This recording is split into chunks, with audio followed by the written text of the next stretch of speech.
This is Tamara from mooglyblog.com, and in this video, I'm going to demonstrate how to crochet the Aspen Valley Cowl, which is a free pattern you'll find on mooglyblog.com.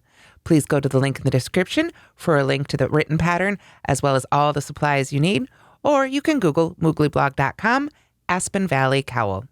To make this pattern, you'll need a USL 8mm hook.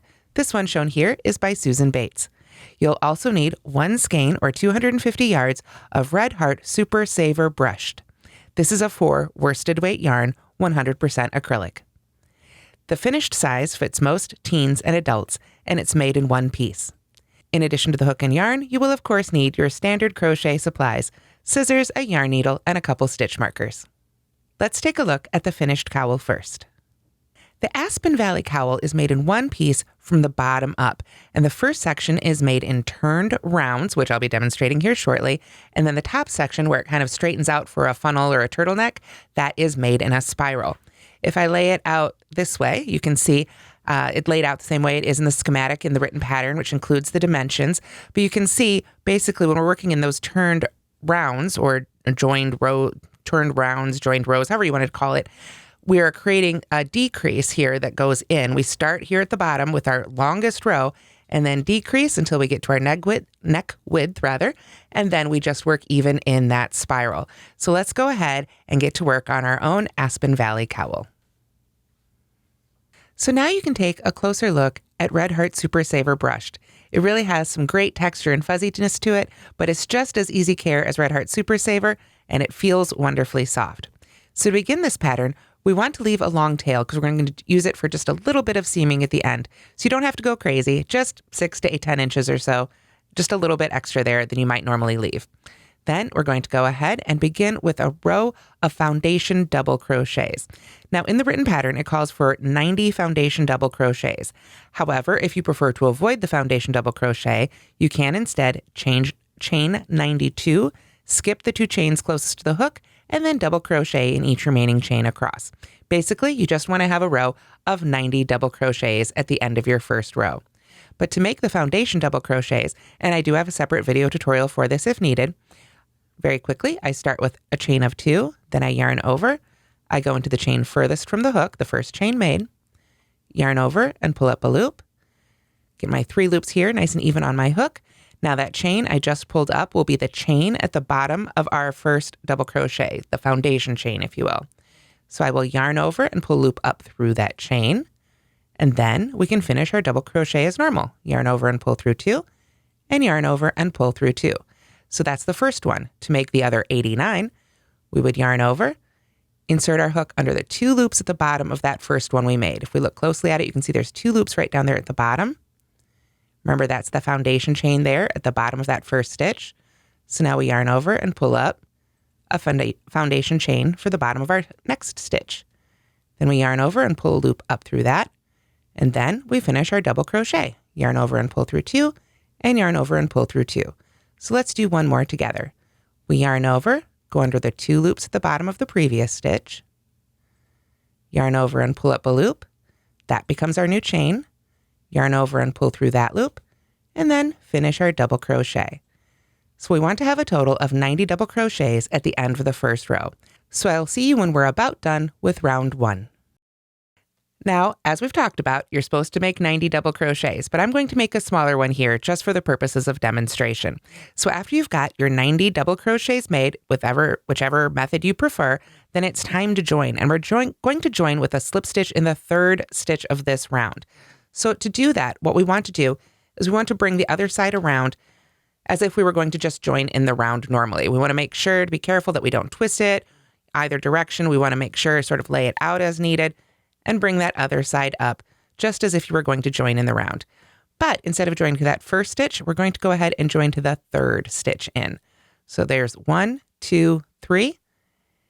And that right there is where we want to go ahead and slip stitch and join. But before we do that, I'm going to go ahead and put one of those stitch markers in this very last stitch.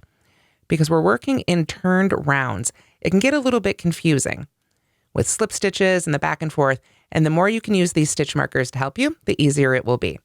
So let's bring that end around again and count in 1, 2, 3 stitches. So then we slip stitch to that 3rd stitch, like so. And then don't worry about this down here. We're going to use that tail end to take care of this later. So now we have slip stitched to the third stitch. Then to finish off this round, we slip stitch in the next 2 stitches. So there's 1 and 2. And then we turn to make round 2. So let's turn. And now we're ready to begin round 2. We're going to start with a double crochet in each stitch to the last stitch with a slip stitch in it. So what does that mean? We've turned, we marked that last stitch, so that makes it really easy to find it to go right back in there for the first stitch of this round.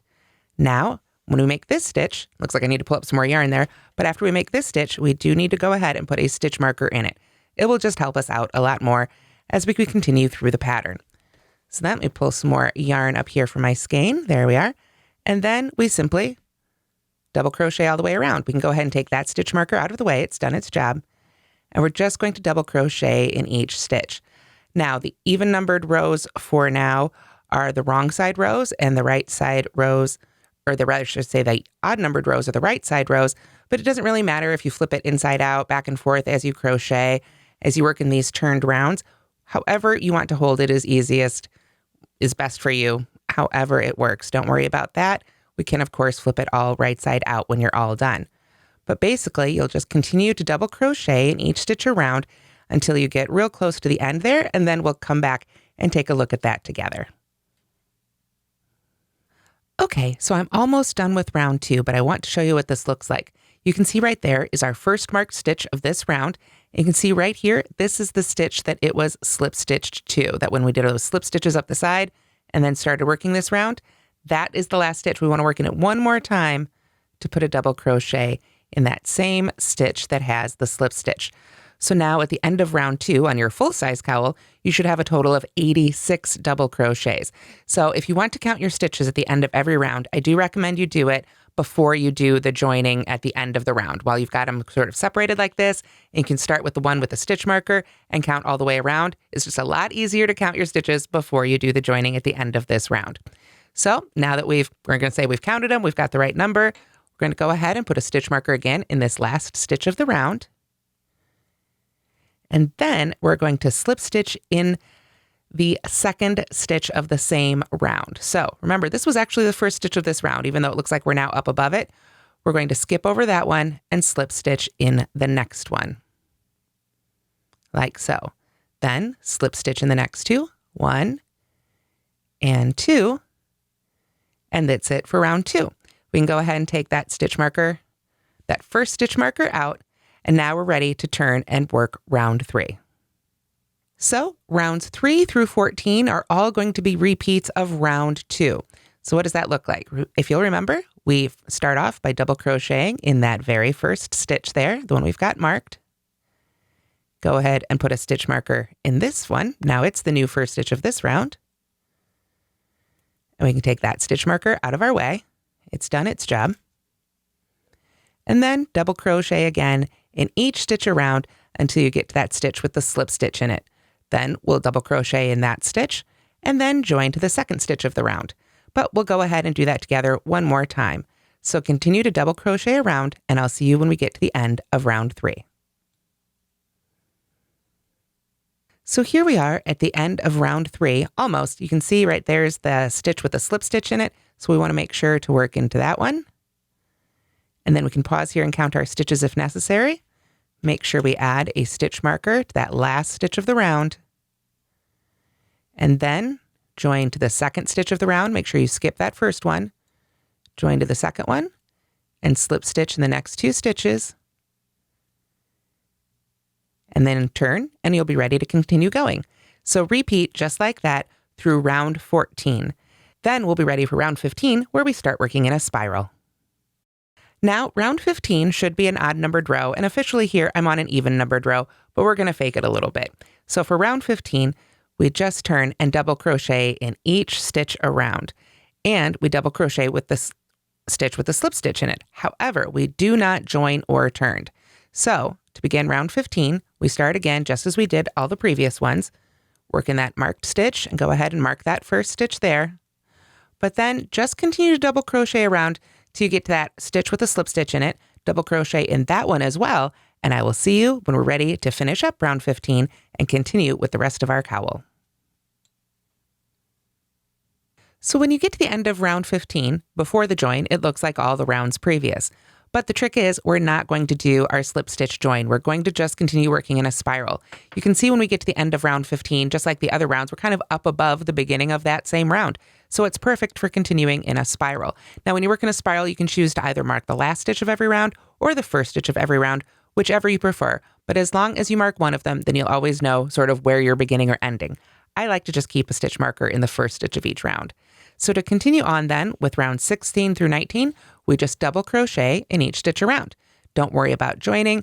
We're just working in a spiral. But that's why it's so important to keep that stitch marker in there, because as we work around and around, it would be very easy to see, or rather to lose and not see where we began each one of those rounds.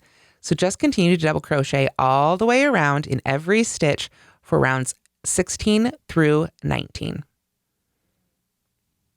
So for rounds 16 through 19, you simply spiral around until you've worked that number of rows, and then you're ready for round 20. If you want to add an extra row there, you can for a little bit taller cowl or a taller turtleneck, or you can remove rows. You can definitely adjust this section however you like, although if you add more rows, you may need to add more yarn. However, when it's tall enough for you, or you're at round 20 and you're ready to stop, then we can do a gradual decrease to finish off this round. You can see here, because of the spiral and the way we've been working, the end of the row is higher up than the beginning of the row. So we need to sort of even that out as we go. So for round 20, that's what we're going to be doing. We're going to double crochet in the first 6 stitches. So in case you lose count, it's always a good idea. Go ahead and mark that first one there too. So we'll move that one up there. And then we've got 5 more. And on a full-size cowl, this will make a lot more sense. On this little guy, I might even run out of stitches. Let's see here, but we'll be working over quite a few more stitches so that your head actually fits through the hole on the full-size version, of course. So let's see. We've got 1, 2, 3, 4, 5. We would need one more, but I think we're going to run out of stitches here. So we'll just say on the full-size version, you work 6 double crochets followed by 6 half double crochets. Half double crochet is yarn over. Go into the stitch, pull up a loop, and pull through all 3. So 1, 2, 3, and we'll imagine 4, 5, 6. Then single crochet in the next 6 stitches. So 1, 2, 3. And then, of course, there would be 4, 5, 6, 3 more of those. And then to finish it off, you slip stitch in the next stitch. And then we break our yarn and do a seamless join. So you can see, even on our little example here, by gradually decreasing the stitches here, we've come down to a really nice finish. And on the full-size cowl, should be roughly, maybe around here, a little bit opposite the opening, so that it just gradually steps down on the other side. So to completely finish it off after that slip stitch, we do want to go ahead and cut our yarn. And then we can pull up on that loop with our hook so that we've got our end. And then we want to use a seamless join in the next stitch to really finish it off beautifully. So we've got our slip stitch right there. We're just going to go under the top 2 loops with our yarn needle of the next stitch. Bring that yarn needle right back into the center of the stitch came out of there. Pull it through. And there we have a really nice gradual step down. And then you can weave that end in just as you normally do. That only leaves the one last bit of finishing right down here. So since I did this kind of wrong side out there on the spiral, let's see, it could be this way when it's time to finish, or, however you ended up making, if you added or subtracted rows, don't worry about it. It's not so much a right side, wrong side on this thing, except that you want to make sure you're doing your spiral section from the outside. So when you've got that part all done, you've got this last little tail and that's this last little bit hanging out right here. So that's why we wanted to leave that long tail at the very beginning. So we just go ahead and put that on our yarn needle. And then the way I like to do it is I send that yarn up through that stitch, that first stitch we made right there. And just pull it gently. We don't want to scrunch the fabric in any way. We just want to kind of get it sort of like we were weaving in our end right up through there. And then we're going to take this and just sew right into the bottom of that last stitch of round 1. So we're sewing the top of the first stitch to the side of the bottom of the last stitch of round 1. sort of to mimic what we would have had if we'd had a slip stitch down here at the bottom. And then you can just pull that together and weave in that end then on the inside as well. And your bottom is all closed up for your Aspen Valley Cowl. And that's how to crochet the Aspen Valley Cowl. Again, you can find the link in the description on YouTube for all the information, or you can Google mooglyblog.com Aspen Valley Cowl for more information. Thank you so much for watching, and don't forget to like and subscribe.